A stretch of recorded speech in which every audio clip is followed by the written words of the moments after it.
प्रदोष सोमवार एक ही दिन पड़ रहा है। यहाँ के लोग त्रिवेणी का स्नान करने के लिए प्रयाग जाते हैं, पर मेरे भोलेनाथ ने पूरी त्रिवेणी यहीं बना दी है। कि सोमवार की अगर प्रदोष पड़ती है, बहुत ध्यान से सुनना महाराज, सोमवार की प्रदोष पड़ती है तो शंकर भगवान कैलाश पर निवास करते हैं। हमारे यहाँ कहते हैं सोमवार की जो प्रदोष पड़ती है वो इच्छा पूर्ति करती है। प्रदोष का दिन, प्रदोष काल का समय, भगवान शंकर प्रदोष के दिन, प्रदोष काल में अपने भक्तों के घर पर नंदी के कान में जो बोल कर जाता है, शिवजी नंदी पर बैठकर उस भक्त के दरवाजे पर उसका कल्याण करने के लिए प्रदोष के दिन, प्रदोष काल में पहुंचते हैं। प्रदोष के दिन या सोमवार के दिन तो शिवजी की जो सबसे छोटी लड़की है अशोक सुंदरी, उस अशोक सुंदरी वाली जगह पर इस बेलपत्र को, उस घी को बीच की पत्ती में थोड़ा सा लगा लीजिए, और जो अशोक सुंदरी वाली जगह है, जानते हो ना आप लोग अशोक सुंदरी की जगह, आपको पहले भी कथा में कहा, चंदन को लगा लीजिए। और महाराज बीच की पत्ती में थोड़ा सा घृत, घृत मतलब गाय का घी, गौ माता के दूध से, माखन से निर्मित उस घी को बीच की पत्ती में थोड़ा सा लगा लीजिए। और जो अशोक सुंदरी वाली जगह है, आप घी वाली बेलपत्र को अशोक सुंदरी वाली जगह पर रखकर, ये जो चंदन लगी हुई बेलपत्र है, इसका मुख ऐसा सीधा की सीधा रखोगे तो गणेश जी की ओर हो जाएगा, षडानंद कार्तिकेय की ओर हो जाएगा। अपनी कामना कर कर, जिससे धन लेना है, पैसा लेना है, या जो कार्य निकालना है वो नहीं निकल रहा, बहुत प्रयास कर लिया, अदालत में 50 बार हो जाए, काम नहीं हो रहा, तब इस बेलपत्र का प्रयोग करना, बाबा से विनती करना और विनती कर कर वापिस सजाना। केवल 2 प्रदोष या 2 सोमवार कर लीजिए, बाबा आपकी मनोकामना पूर्ण।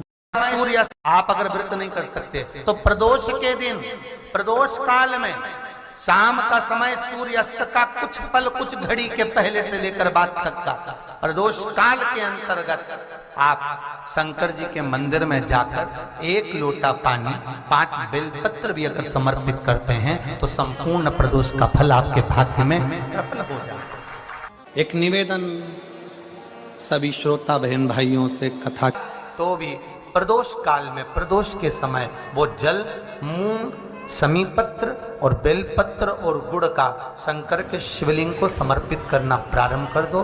2 या 3 प्रदोष करोगे, बाबा आपकी मनोकामना शीघ्र पूर्ण कर देगा। 2 या 3 करो।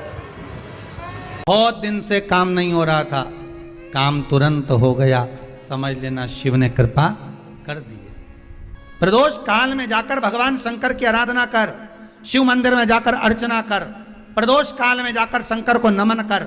अगर प्रदोष का व्रत नहीं भी करता तो प्रदोष काल में जाकर शंकर के मंदिर में 1 घृत का घी का दिया लगा दे। आपको पहले भी कहा है,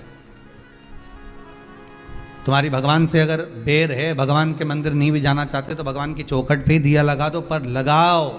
शाम के समय पर प्रदोष काल में बेलपत्री के पेड़ के नीचे, चाहे शंकर के मंदिर के दरवाजे पर या शिव मंदिर में, अगर आप प्रदोष के दिन दिया लगाते हो, सोमवार के दिन दिया लगाते हो, तो ऐसा कोई व्यक्ति नहीं जिसको मेरे देव अधिदेव महादेव, मेरा विश्वनाथ भंडार नहीं भरता हो, खाली नहीं छोड़ेगा, दे देगा, भंडार भर देगा। 2-1 प्रदोष करा तुमने, अरे 1 साल करो, सारे दरबदर भी तो अपन ठोकर खा कर आए, इतना साल निकाला अपन ने, और 6 महीना, 3 महीना, 4 महीना भगवान से निवेदन तो करो, दिल से कहो तो सरी, नी भंडार भरे तो बात दूसरी, एक बार बोलो तो। पर जगत के लोगों के सामने जाकर मत कहना, कहना तो देव अधिदेव महादेव से कह। प्रदोष व्रत करने वाले को प्रदोष के दिन प्रयास करना चाहिए कि रात्रि के समय पर आधा घंटा, 10 मिनट, 20 मिनट जागरण करे। जागरण मतलब थोड़ा भगवान का भजन कर ले। भले 4-5 माताएं इकट्ठी नहीं हो तो अपन अकेले ही कर लो। अपन अकेले कम है क्या भाई, अपन कम पड़े। आराधना अकेले भी करो, जागरण करो। जब आपकी 11 प्रदोष हो जाए, 26 प्रदोष हो जाए, तब उद्यापन करो। उद्यापन 2 ब्राह्मणों को जोड़े से बुलाओ, ब्राह्मणों को जोड़े से बुलाकर उनके चरणों की पूजन कर कर, आराधना कर कर, सुंदर मंडप तैयार कर कर भगवान का, उसमें सुंदर रंगोली डालकर, मंडल बनवाकर पूजन करो शंकर भगवान की प्रदोष का। एक दिन पहले गणेश की आराधना करो, पूजन करो, और प्रदोष वाले दिन जो मंडल बनाए हैं पूजन अर्चना करने के लिए, जो स्थान दिया है उसकी आराधना करो। खीर की आहुतियां दीजिए 108 बार। जो ब्राह्मण आए उनके माध्यम से मंत्रों द्वारा पूजन कराकर खीर की आहुतियां दीजिए शिव नाम। महाराज फिर ब्राह्मणों को जोड़े से भोजन कराकर, चरणों को नमन कर कर, दक्षिणा प्रदान कर कर, निवेदन कर कर ब्राह्मणों से कहें, हे ब्राह्मण देवता, आप हमें आशीर्वाद प्रदान करें कि जिस प्रदोष का हमने व्रत किया है उस व्रत का पुण्य फल हमें प्राप्त हो। ऐसा ब्राह्मण चरण को नमन कर कर, प्रणाम कर कर उनसे अपने मस्तक पर अक्षत छुड़वाएं। फिर नमन कर कर, भोजन कराकर विदा करें। शाम को भगवान का जागरण करें। ऐसे प्रदोष व्रत का उद्यापन कर अपने जीवन को सार्थक बनाएं। ऐसा सुंदर प्रदोष व्रत का व्याख्यान वर्णन स्कंद पुराण में करा गया। वही स्कंद पुराण का प्रदोष व्रत का वर्णन आपको शिव महापुराण के इस सुंदर संवाद में किया गया। लक्ष्मी के लिए कोई उपाय करें तो कौन सी प्रदोष पर करें? तो अच्छे से सुन लेना भाइयों। शुक्ल पक्ष में जो प्रदोष पड़ती है वो लक्ष्मी की वृद्धि के लिए होती है। तो जितने उपाय आपको प्रदोष के बताए जाते हैं उस हिसाब से आप करो कि शुक्ल पक्ष की प्रदोष है तो लक्ष्मी का कोई उपाय करना। प्रदोष काल में, प्रदोष के समय पर, प्रदोष काल के अंतर्गत बेलपत्री का स्मरण किया है। वो बेलपत्र का स्मरण अगर संसार का मनुष्य कर लेता है तो महाराज ब्रह्मवृत्ता पुराण कहती है कि उस जीव का ऐसा कोई कार्य नहीं जो सफल नहीं होगा। महाराज मेरा निवेदन रहेगा, किसी एग्जाम में आप बैठ रहे हो, इंटरव्यू के लिए जा रहे हो, किसी कार्य के लिए जा रहे हो, नौकरी नहीं लग रही, सर्विस नहीं लग रही, तो महाराज तांबे के कलश में 11 बेलपत्र को रखा जाए और तांबे के कलश में 11 बेलपत्र रखकर उसमें 11 सफेद पुष्प को डाला, लाल चंदन घिसकर कटोरी में लेकर जाइए। प्रदोष के दिन, शुक्ल पक्ष का जो प्रदोष पड़ जाए उसके दिन शंकर के शिवलिंग पर लाल चंदन लपेटने से पहले शंकर की जो जलाधार करती है, शंकर भगवान का संपूर्ण परिवार जलाधारी में विराजमान है। शिव महापुराण कहती है, माता उमा का चरित्र कहता है, कोई एग्जाम में बैठ रहे हो, कोई कंपटीशन एग्जाम में बैठ रहे हो और चाहते हो कि मेरी नौकरी इसमें लगना ही चाहिए, तो लाल चंदन का लेपन आपको इस पूरी जलाधारी पर करना है। लाल चंदन का लेपन पूरी जलाधारी पर करना। और महाराज जी जिस कलश में आपने घर से 11 बेलपत्र और 11 सफेद पुष्प जल के अंदर डालकर लाए हो, उसको आप चढ़ाएंगे तो इस तरह से चढ़ाएंगे कि उसका भाग हमें दिखे चढ़ते समय। ऐसे नहीं चढ़ाना, उसको चढ़ाते समय इस तरह से चढ़ाएं कि वो जल का भाग हमारी ओर गिरता हुआ। महाराज जब आप वो समर्पित कर दें, बेलपत्र पुष्प आदि सभी चीजें, उस चंदन का एक थोड़ा सा भाग पूरी जलाधारी पर हाथ फेर कर अपने दरवाजे पर आते आते उसका स्पर्श कर दें। जिस दरवाजे से आप एग्जाम देने के लिए जाओगे, जिस घर से आप जाओगे, अपने घर के किसी भी दरवाजे पर उसका हाथ लगा दें या कोई स्थान को छू लें। जिसको आप दरवाजे को खोलकर, दरवाजे को स्पर्श कर कर या दीवार को छूकर या अलमारी को छूकर, जिसको भी छूकर आप जाओगे उसका स्पर्श कर लेना। फिर आपको कुछ नहीं करना है, उमा और महेश ही सब कुछ करेंगे, जो उनको करना है सब साथ ही।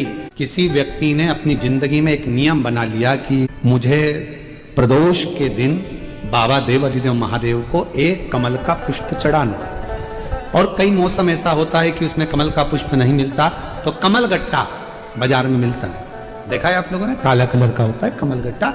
एक कमल का गट्टा भी यदि देव अधिदेव महादेव को, यदि कोई कितना भी दरिद्र है, कितना भी गरीब है, उसका कोई व्यापार नहीं, कोई व्यवसाय नहीं, कोई नौकरी नहीं, कोई चाकरी नहीं, कितना भी परिस्थिति से मारा हुआ व्यक्ति है, अगर उसने प्रदोष की प्रदोष नियम बना लिया, प्रत्येक 12 महीने का मैं नियम लेता हूं और पूरे 24 प्रदोष मैं बाबा को कमल का, जिस समय पर कमल का पुष्प मिल जाए उस समय पर कमल का पुष्प चढ़ाओ, ना मिले तो कमल गट्टा चढ़ाओ।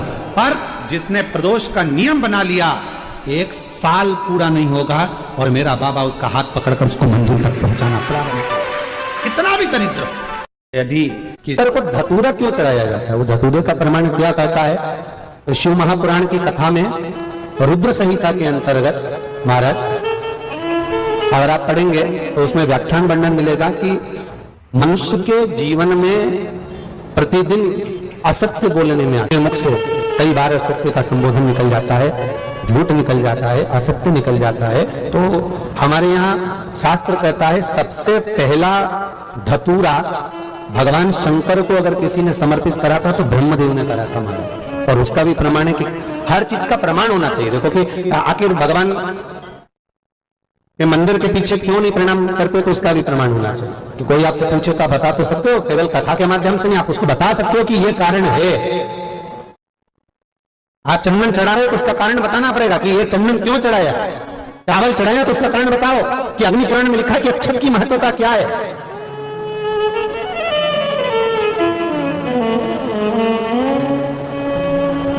बेलपत्री चढ़ा रहे हो तो शिवलिंग का प्रमाण वर्णन करना पड़ेगा, लिंग पुराण को उठाकर बोलना पड़ेगा कि ये पार्वती का प्रतिबिंब है, ललिता जी का प्रतिबिंब है, सती का प्रतिबिंब है। एक एक चीज को आज के समय में अगर आप किसी को कोई राय दे रहे हो, कुछ बता रहे हो, तो प्रमाणित करना पड़ेगा कि ये आपको यहां से इसका वर्णन है और आपको ये करना पड़ेगा, उसके अनुसार ये कर्म है।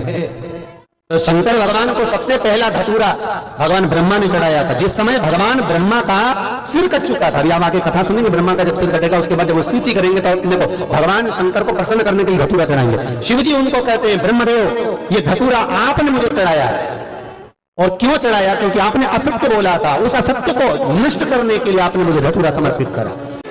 देखिए, अगर प्रदोष का व्रत नहीं कर सकते, प्रदोष के दिन आप व्रत नहीं कर सकते, मान लो आपसे भूखा नहीं रहा जाए, प्रदोष का व्रत नहीं कर सकते, प्रदोष के दिन आप भूखे नहीं रह सकते, मंदिर भी नहीं जा सकते, दिया भी नहीं लगा सकते, तो शिव महापुराण की कथा कहती है कि प्रदोष के दिन, प्रदोष काल में अपने ही दरवाजे के पास देवाधिदेव महादेव का स्मरण कर लक्ष्मी की वृद्धि के लिए, कार्य सिद्धि के लिए, संपदा को प्राप्त करने के लिए आप अपने ही दरवाजे के पास में एक दीप लगा सकते हो। कौन से दिन? प्रदोष के दिन। प्रदोष का दिन, प्रदोष काल, शाम का समय भगवान देवाधिदेव महादेव माँ जगतजननी पार्वती जी के साथ में भ्रमण करने के लिए। देखिए, अगर प्रदोष का व्रत नहीं कर सकते, प्रदोष के दिन आप व्रत नहीं कर सकते, मान लो आपसे भूखा नहीं रहा जाए, प्रदोष का व्रत नहीं कर सकते, प्रदोष के दिन आप भूखे नहीं रह सकते, मंदिर भी नहीं जा सकते, दिया भी नहीं लगा सकते, तो शिव महापुराण की कथा कहती है कि प्रदोष के दिन, प्रदोष काल में अपने ही दरवाजे के पास में देवाधिदेव महादेव का स्मरण कर लक्ष्मी की वृद्धि के लिए, कार्य सिद्धि के लिए, संपदा को प्राप्त करने के लिए आप अपने ही दरवाजे के पास में एक दीप लगा सकते हो। कौन से दिन? प्रदोष।